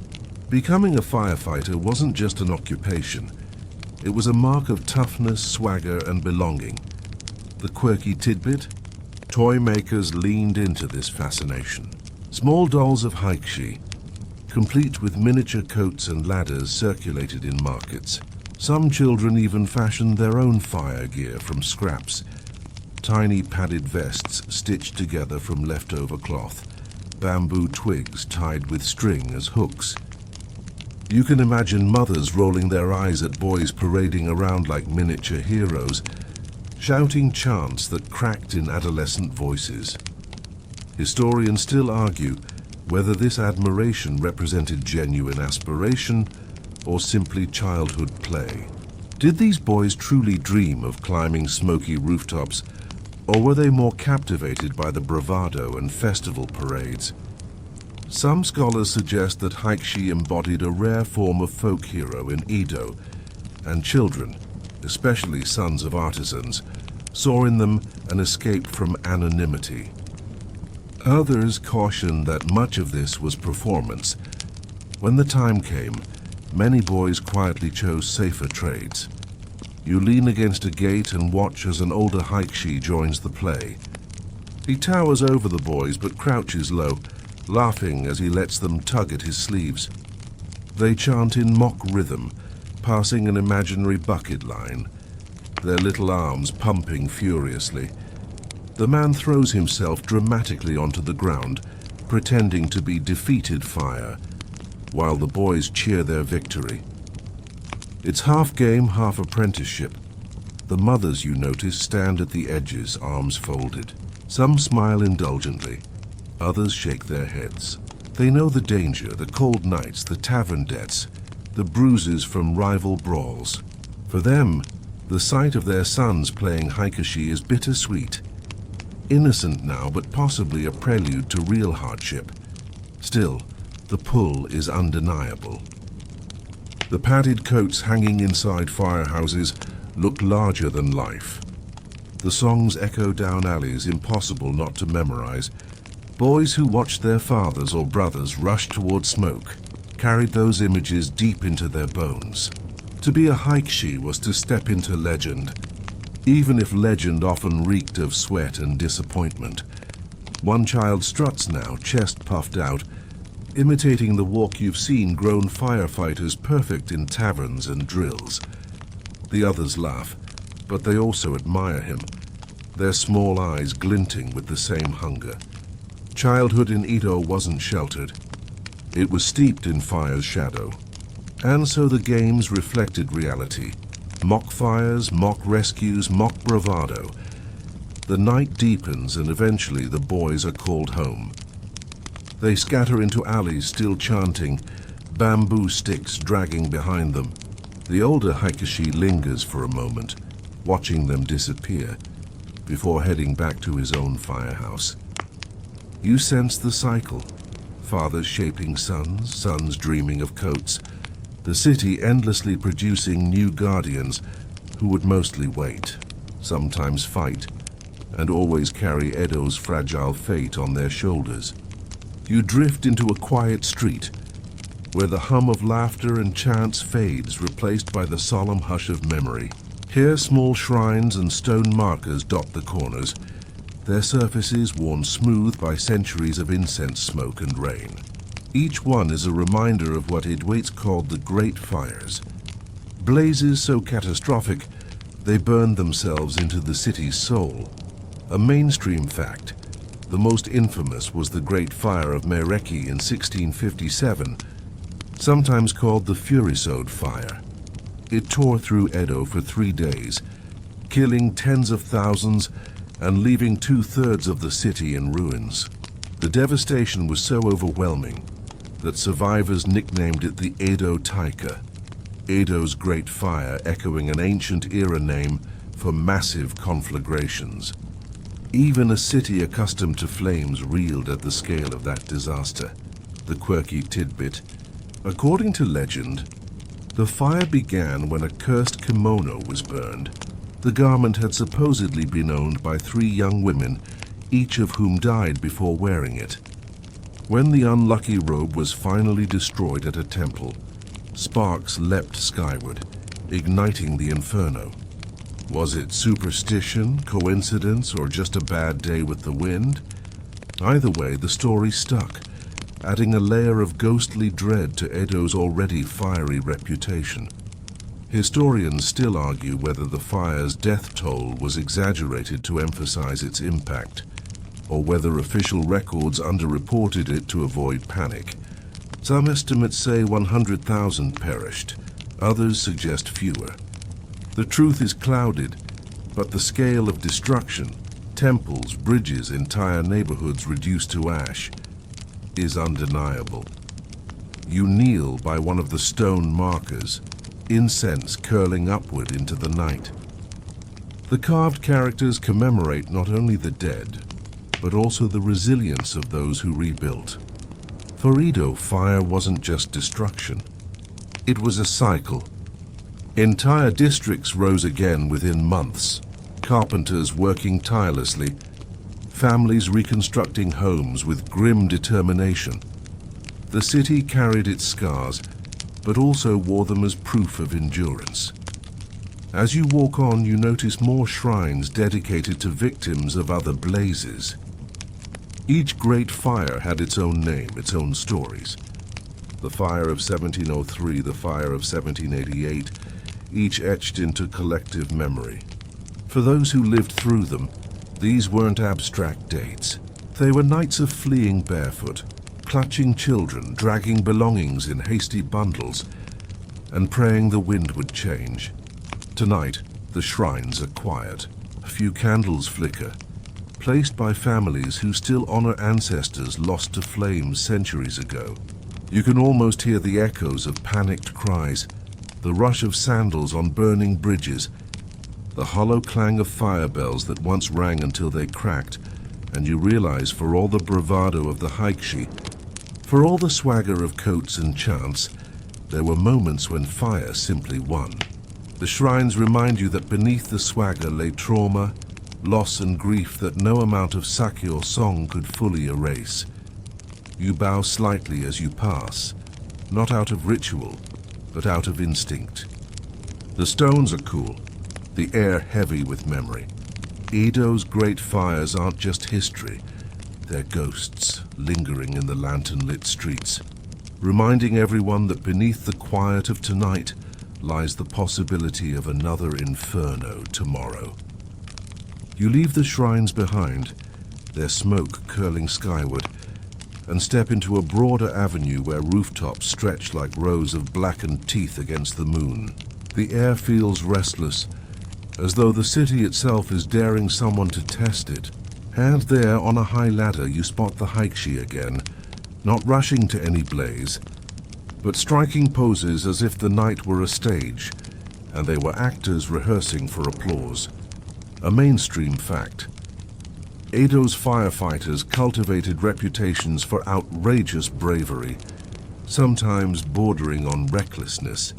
They became famous for climbing onto burning roofs, not always because it helped, but because it looked heroic. Accounts describe men balancing on fragile eaves while flames curled beneath them, banners waving, neighbors cheering. It was as much theater as it was firefighting. The quirky tidbit: some hikeshi became local celebrities for their rooftop stunts. They'd leap between buildings, straddle ridgepoles, and strike elaborate poses with their bamboo hooks, almost daring the fire to touch them. It didn't always make practical sense. Sometimes the fire breaks they created were less effective than the spectacle, but Edo loved it. Crowds would gather just to watch these acrobatics, as though flames had turned the city into a stage for free entertainment. Historians still argue whether this bravado was genuinely effective in rallying communities or simply self-indulgent showmanship. Were these men boosting morale in moments of panic, giving Edouard's courage by proving someone could face the fire head-on? Or were they risk junkies, endangering themselves for fame while houses burned around them? The line between heroism and vanity blurs in the smoke. You picture one of them now standing on the ladder's top rung, hook raised high, silhouetted against nothing more dangerous than the moon. He shouts a chant, his voice echoing down the alley, and the other hikeshi cheer. No fire tonight, but the performance is real. It keeps their muscles ready, their courage rehearsed, their reputation gleaming. From below, children clap, imitating his stance, bamboo sticks in hand. Women shake their heads, muttering that the fool will break his neck before a single flame touches him. Merchants grin and gossip, already exaggerating the story for tomorrow's market chatter. The hikeshi know all this, and that's exactly why they do it. In a city built of tinder, fear could smother you. Better to laugh at danger, to climb higher, to act invincible. You realize the bravado wasn't just for vanity, it was also psychological armor. If you could convince the city and yourself that you were fearless, then perhaps the fire would feel less inevitable. The cult of courage was contagious. Every rooftop stunt, every exaggerated leap, reminded Edo that there were men willing to face the unfaceable, even if the outcome was more smoke than success. The ladder creaks. The man bows extravagantly, and his crew erupts in chants. The onlookers disperse, amused and comforted, carrying the image home like a talisman. And you're left with the odd truth. In Edo, fire was terrifying, but the firefighters were living proof that humans could swagger right up to terror and grin in its face. You drift toward a stall where paper prints hang in neat rows, fluttering softly in the night breeze. The smell of fresh ink lingers in the air, and you realize you've stumbled into the world of woodblock artists, the unofficial gossip columnists of Edo. Their prints depict landscapes, kabuki stars, and, more amusingly, the firefighters who strutted through the city like peacocks. But here on paper, the bravado often got a different treatment. Satire. A mainstream fact, ukiyo-e artists frequently used hikeshi as subjects, not only to glorify their heroism, but also to lampoon their vanity. Popular prints portrayed firefighters in exaggerated poses, their coats flaring, their ladders impossibly tall. Some images captured genuine firefighting scenes, while others poked fun at their tendency to turn every blaze into a stage show. The quirky tidbit? In some prints, hikeshi were drawn lounging around with sake bottles dozing on tatami, or brawling in alleys, scenes that ordinary Edoites would have recognized instantly. The humor wasn't subtle. These weren't divine heroes, they were lovable rogues, just as likely to nap through a false alarm as they were to leap into a rooftop stunt. Artists sold these prints cheaply, and townsfolk delighted in collecting them, chuckling over caricatures of the very men meant to protect them. Historians still argue about how seriously these prints should be taken. Were they playful exaggerations, meant as light-hearted entertainment, or biting social commentary critiquing an ineffective firefighting system? Some scholars point to the balance. Prints glorified hikeshi as icons of urban identity, while also mocking their flaws, reflecting Edo's complicated mix of admiration and exasperation. You pick up a print that shows a crew charging into a tavern, poles raised, faces red with drink. The caption beneath makes a pun that you can't fully translate, but clearly implies they're extinguishing thirst, more often than flames. Another shows a firefighter mid-leap between rooftops, his coat flaring like wings, while the house beneath him burns quietly, almost ignored. In the lantern glow, you imagine Edoites chuckling as they tacked these prints to walls or passed them around at gatherings. The firefighters might have groaned or laughed along, depending on their ego. After all, being mocked in print was still a kind of fame. If you weren't on a woodblock, were you even a real hikeshi? A group of men wander up, squinting at the prints. One slaps his knee and declares the caricature of his rival crew perfect. Another mutters that the artist forgot his best side. They laugh, but there's pride behind it too. Satire stings, but it also immortalizes. As you continue down the street, you realize how important these woodblocks were. They gave the city a mirror, reflecting the hikeshi not as mythic saviors, but as flawed, funny, very human figures. And in a way that made them more beloved. The prince reminded Edo that its guardians were not distant samurai or divine beings, but ordinary men with quirks, vices, and a talent for turning disaster into theater. The streets grow still again as you leave behind the cheerful prince, and you feel a different weight in the air. Not the crackle of rivalry, nor the laughter of taverns, but the long, dull hum of waiting. For all the swagger and satire, the truth is that much of a hikeshi's life was monotony. Night stretched endlessly without a single ember to chase, and the city became a stage of boredom rather than bravery. A mainstream fact. Records show that Edo went weeks, sometimes months, without a major fire. For firefighters, this meant long hours spent in the firehouses, lounging on tatami, sharpening tools that didn't need sharpening, or pacing the courtyards waiting for bells that never rang. Duty required their presence, but not always their action. They were guardians in theory, nappers in practice. Here's the quirky tidbit. Some hikeshi were notorious for turning their boredom into performance. They'd stage mock battles, gamble relentlessly, or compete in ridiculous challenges like balancing bamboo poles on their chins or racing each other across rooftops when no fire threatened. To pass the time, they often invented their own dramas, treating the city to spectacles that had nothing to do with smoke or flame. Historians still argue whether this monotony eroded their effectiveness or reinforced their identity? Was a crew that spent most nights playing dice truly ready when the inferno finally came? Or did the very act of waiting, of existing in this suspended state, give them an edge?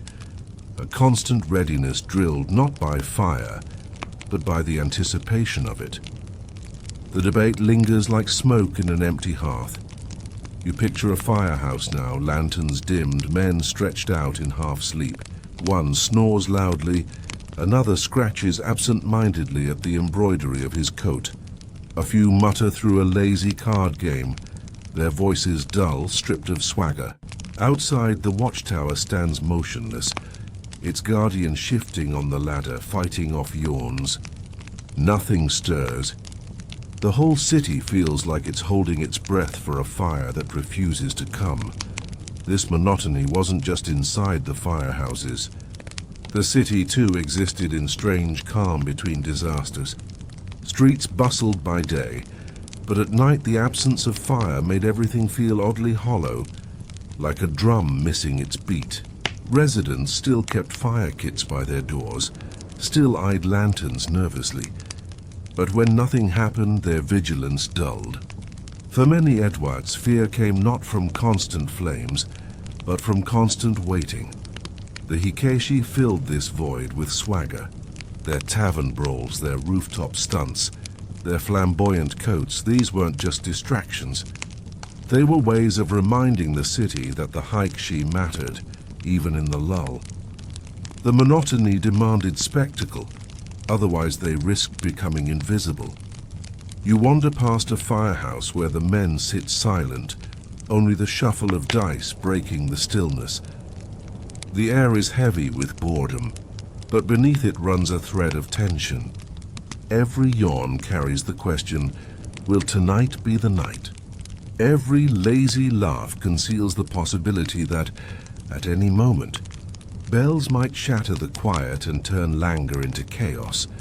And so you realize the quiet monotony was as much a part of Edo's story as the infernos themselves.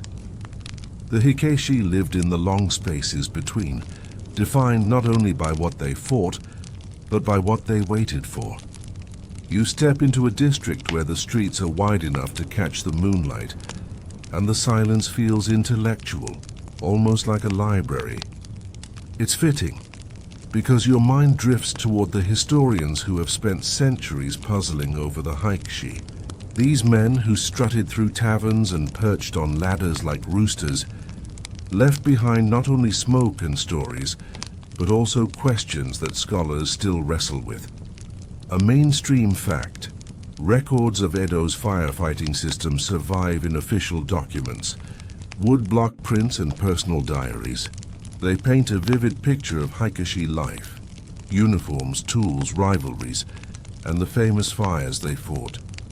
But what's missing is clear proof of their effectiveness. Did they actually save Edo from greater destruction?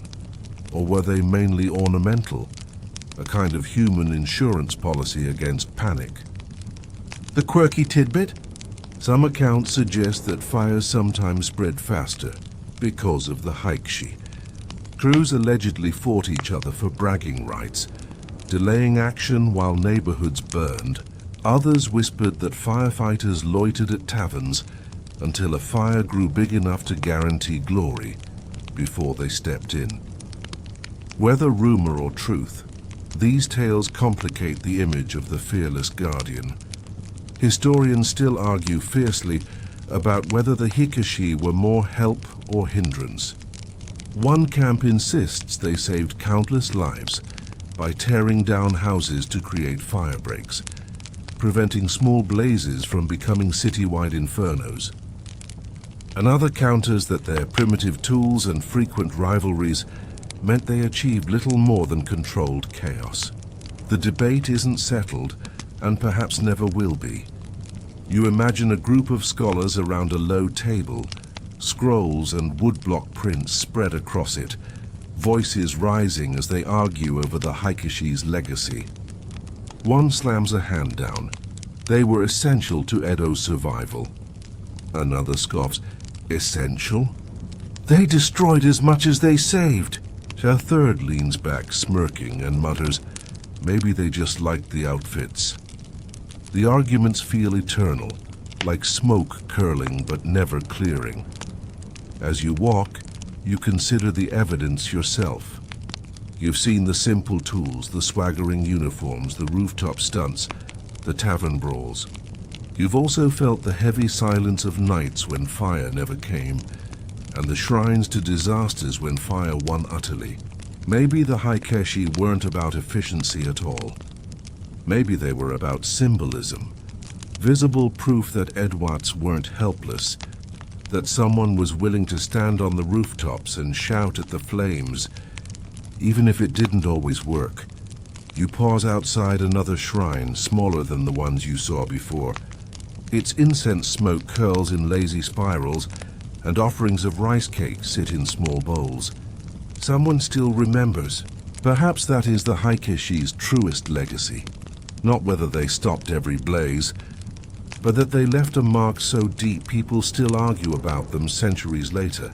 And you realize, history doesn't need neat answers. It needs stories, debates, echoes that keep the past alive. The hikeshi live on not because they solved Edo's fire problem, but because they embodied its contradictions, brave yet vain, idle yet vital, destructive yet protective. You move on. The cobblestones cool beneath your feet, the night wrapping around you like a scroll that refuses to close. You follow the curve of the Sumida River, where lanterns from passing boats shimmer on the water like scattered sparks. The city you've been wandering in is long gone, replaced by modern Tokyo, but echoes of the hikeshi still flicker here. Their padded coats no longer hang heavy in firehouses, and their bamboo poles no longer scrape rooftops. Yet the legacy of Edo's firefighters lingers in ritual and pageantry. A mainstream fact in Tokyo today, the memory of the hikeshi lives on in Desomeshiki, the New Year's fire review. Each January, firefighters perform stunts and drills in a grand parade, balancing on ladders, waving banners, and chanting in rhythms that trace directly back to the Edo era. What began as practical drills has transformed into spectacle, a living history lesson with modern uniforms, but old bravado. The quirky tidbit: during Desomeshiki, performers climb tall bamboo ladders and strike poses eerily similar to those Edo firefighters once flaunted on burning rooftops. They balance on one foot, dangle upside down, or stretch their arms like wings, moves that make the crowd gasp but serve no practical firefighting purpose. The irony is delicious. What once was mocked as vanity has become treasured tradition, preserved precisely because of its theatricality. Historians still argue whether modern Japan celebrates the hikeshi as genuine heroes of the past or as colorful mascots of nostalgia. Are they honored for their effectiveness or simply for their style? Some scholars argue that Desomeshiki sanitizes history, turning dangerous men into charming performers.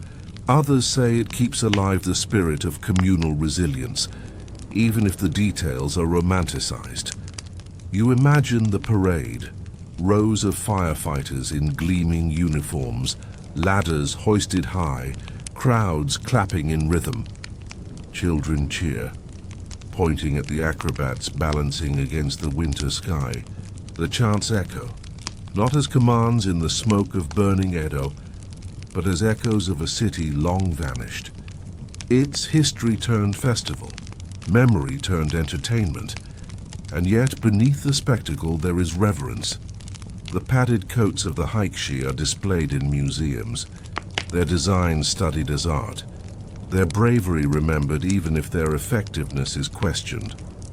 The legacy isn't in the number of fires quenched, but in the cultural imprint they left, a swagger so deep it survived centuries. You stand on the riverbank, listening to the hum of Tokyo traffic in the distance, and realize the hikeshi never truly disappeared. They transformed, slipping from rooftops into parades, from taverns into museums, from nightly readiness into seasonal pageantry. They are no longer guardians of a wooden city, but guardians of memory, still balancing on ladders, still daring the world to look up in awe. You wander into a quieter part of the city, where modern glass walls catch reflections of neon, but inside those walls lie fragments of Edo, the hikeshi preserved under bright museum lights. Here the noise of taverns and chants fades, replaced by the hush of display cases and the soft shuffle of visitors' footsteps. The firefighters who once strutted through muddy alleys now rest as artifacts, their swagger flattened into labels and placards. A mainstream fact. Tokyo today houses several museums dedicated to fire and disaster prevention, most famously the Edo Tokyo Museum and the Fire Museum in Yotsuya. These collections feature original hikeshi hunting coats, helmets, hooks, ladders, and woodblock prints, offering a tangible glimpse into the world of Edo's firefighters. Visitors learn not only about the techniques of firefighting, but also about the cultural role the hikeshi played. Here's the quirky tidbit. Some padded coats on display are so elaborately decorated on the inside that they look more like stage costumes than protective gear. One famous example shows a roaring dragon painted across the lining, meant to be revealed dramatically only after the coat was soaked and reversed. Imagine a modern firefighter peeling off gear to reveal couture-level fashion. It blurs the line between uniform and artwork. Historians still argue how to interpret these artifacts. Were they primarily utilitarian, proof of a city's desperate attempts to resist fire? Or are they cultural relics, better understood as fashion statements and social symbols than as firefighting tools? The debate hovers over every exhibit, as though even now the hikeshi resist being neatly categorized.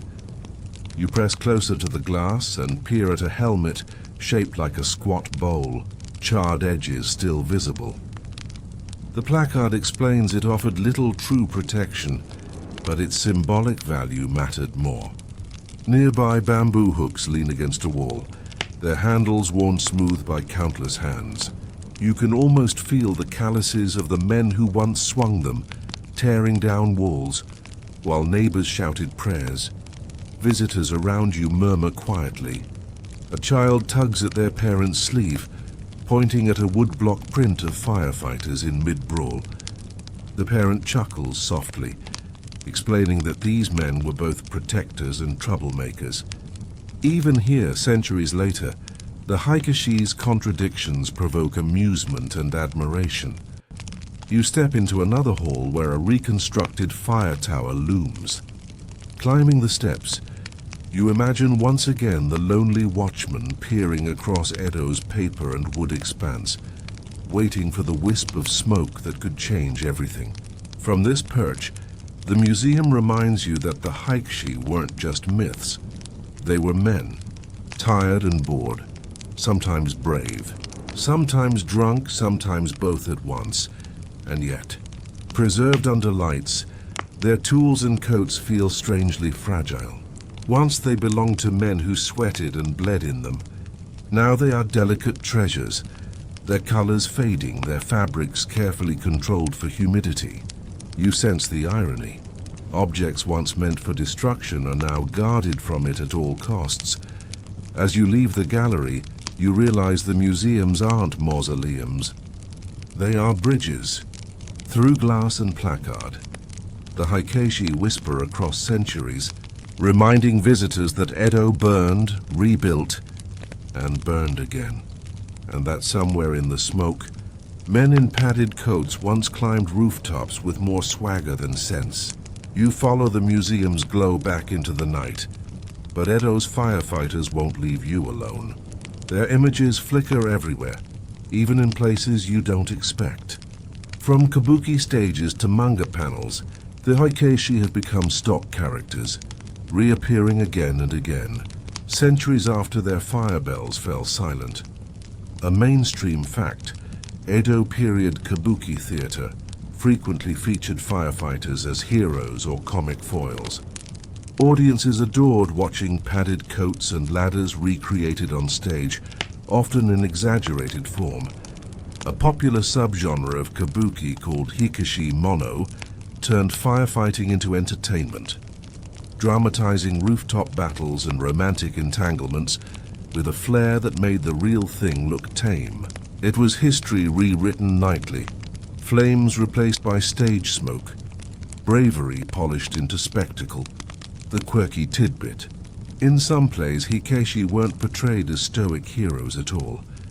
They were bumbling, drunken clowns who started more trouble than they solved.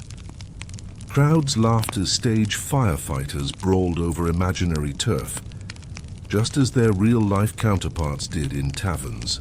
Edo audiences loved the irony, watching a parody of the very men they relied on.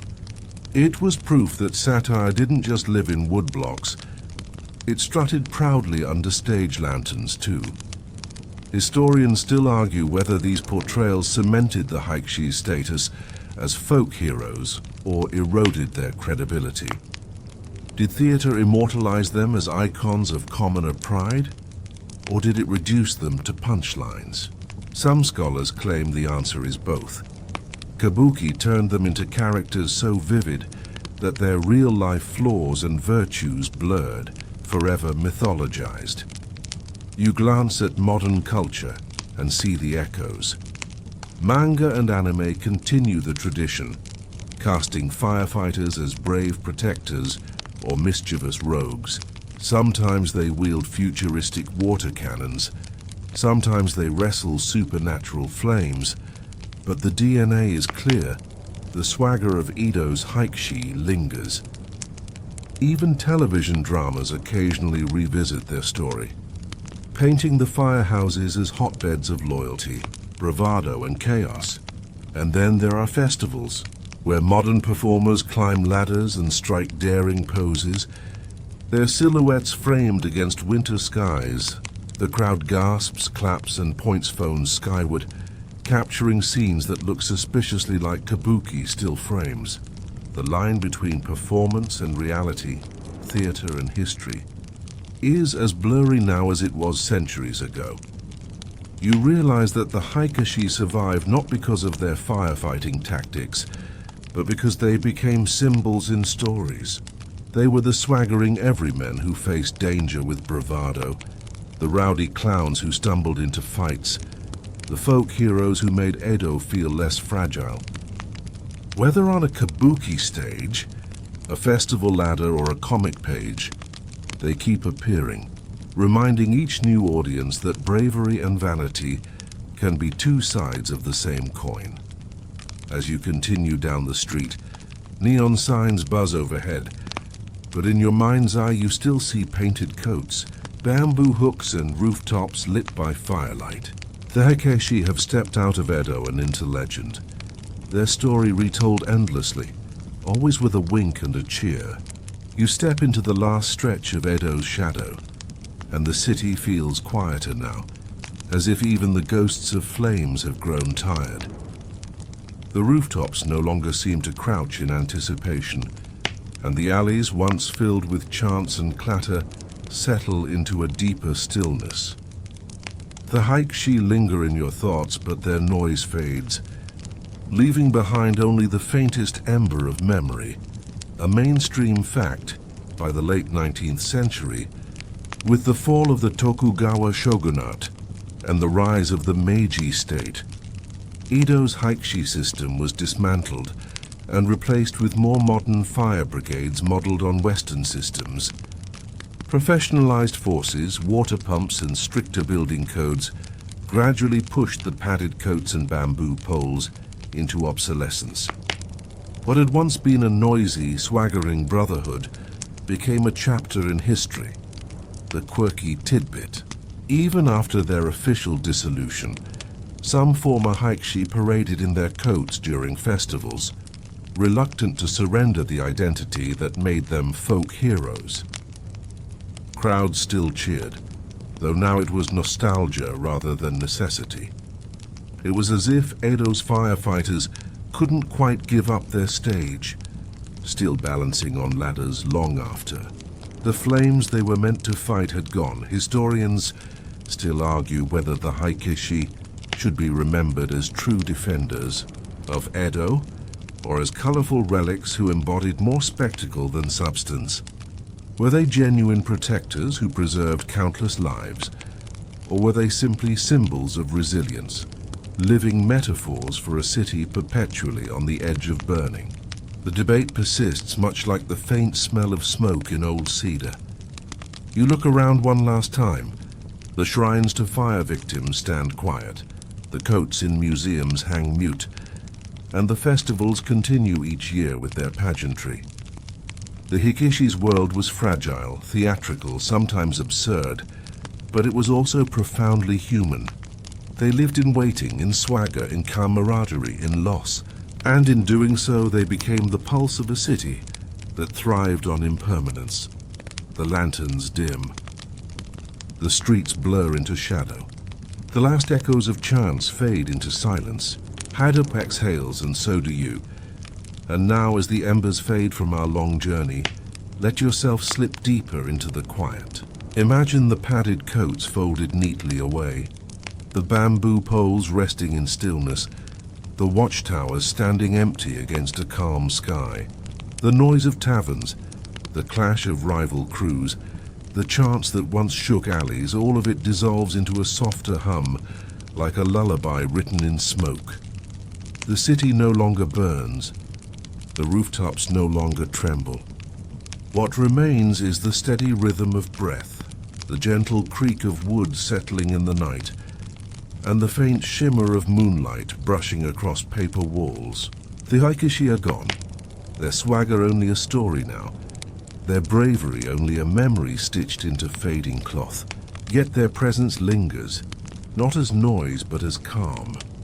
You picture yourself lying back on a tatami mat, the cool straw pressing gently against your skin, the room swaying in the faint breeze of a summer night. Outside, no bells toll, no flames leap, no boots pound the earth. Just quiet, just safety, just the long, deep exhale of a city at rest. And as you drift further, your mind loosens its grip. The ladders tilt away, the chants soften, the shrines grow dim. Even the memory of fire ebbs into nothing but warmth. You are weightless now, unburdened, as if your body itself has become a folded coat, laid carefully to rest until morning. Let your breathing slow, your thoughts blur, your eyes grow heavy. The last ember flickers, fades, and finally disappears. The city sleeps. You sleep,